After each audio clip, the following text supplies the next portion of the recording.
বেশি মাদক সেবন, ধর্ষণ এই যুবকদের মাধ্যমেই হয়। আজকের এই যুব সমাবেশের মধ্যে চ্যালেঞ্জ করে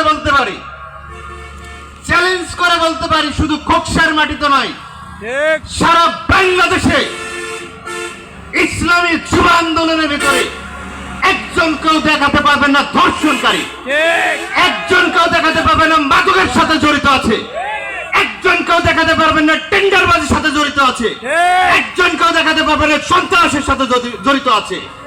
অতএব আমি উদারত আহ্বান করব, আপনারা ইসলামী যুব আন্দোলন বাংলাদেশের সাথে এখনো যারা জড়িত হন নাই যুব আন্দোলনের সাথে, যেহেতু আমরা মুসলমান, আমরা নীতি আদর্শ হবে আমাদের রাসূল সাল্লাল্লাহু আলাইহি সাল্লামের মতন।